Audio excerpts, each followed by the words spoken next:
Right now, we're waiting on a bus. On a warm, windy day in Memphis. How long do you think we'll be waiting?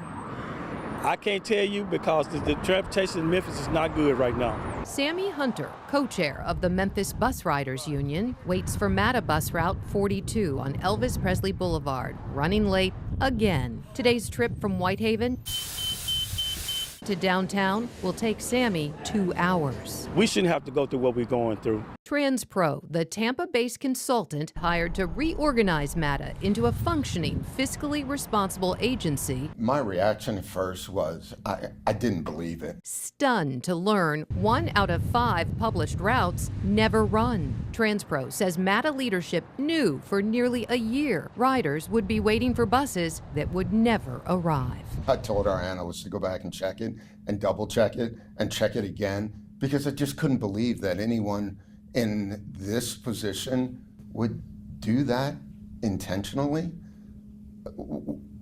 That schedule is our contract with our customers. TransPro's John Lewis is now MATA's interim CEO, in charge since the new MATA board, handpicked by Memphis Mayor Paul Young last fall, approved a $1.3 million contract with TransPro in January. So what are we getting for $1.3 million? Transparency, reliability, and fiscal responsibility. Those are 3 pillars that I think we are committed to delivering, and this board is certainly going to keep us, going to hold our feet to the fire on that. The contract shows that Lewis, who ran transit systems in Orlando, Richmond, and Charlotte, earns nearly $500 an hour as the interim CEO, Chief Executive Officer of MATA. The interim COO, Chief Operating Officer, TransPro's Steve Hamlin, earns more than $200 an hour. And TransPro's 3-member finance team earns $40,000 a week. Lewis says TransPro has a total of 6 people on the ground in Memphis, evaluating bus routes, scouring financial records,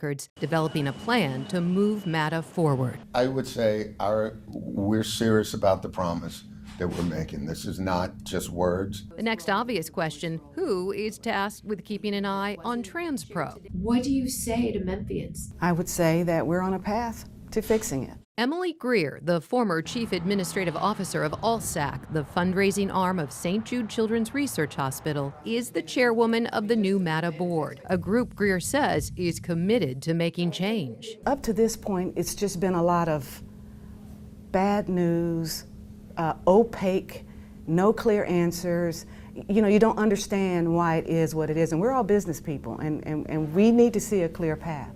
Well, this is the start. Greer called recent revelations about MATA expenses disappointing. Entertainment items such as spa, massage on the go. TransPro discovered more than $800,000 in questionable spending at the cash-strapped transit system. A Memphis Grizzlies sponsorship for $600,000, $56,000 spent on food and catering, another $144,000 on the company credit card for spa visits, Amazon purchases, and items from Best Buy. Interim CEO Bakara Malden, bumped back to deputy CEO under Lewis, is now suspended pending the investigation into discretionary spending. Greer's reaction to the findings? Today, I think TransPro showed their worth. The TransPro team is required to give the Memphis City Council monthly MATA updates. And in February, We are going back through reevaluating. Council learned the MATA maintenance facility, built on an old landfill, is sinking, literally. The federally funded plan to fix the problem never got off the ground. The beloved trolleys, out of service since August 2024, sit idle in the warehouse. No date yet for their return to service. TransPro also revealed half of MATA's vehicles don't work, many too old with no viable maintenance plan. And Mayor Young's administration shocked by MATA's financial disarray. One thing that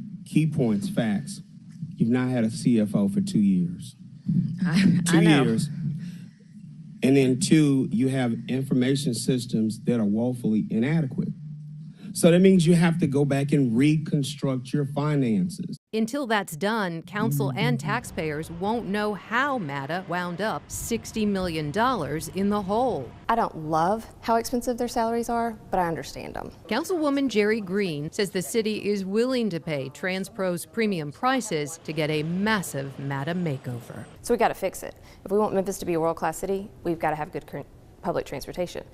That also means we've got to have the best of the best fixing it. Mayor Young critically aware of how much is on the line for the city with this contract. I know it's costly, but it's not permanent. This is temporary, and so we're paying that cost temporarily to get a stabilized system. And if we don't get what we want out of it, then we'll end the contract. Interim CEO Lewis acknowledging what Memphis bus riders have been screaming into the void for far too long. The bus take all day to get there. The agency, quite frankly, is broken.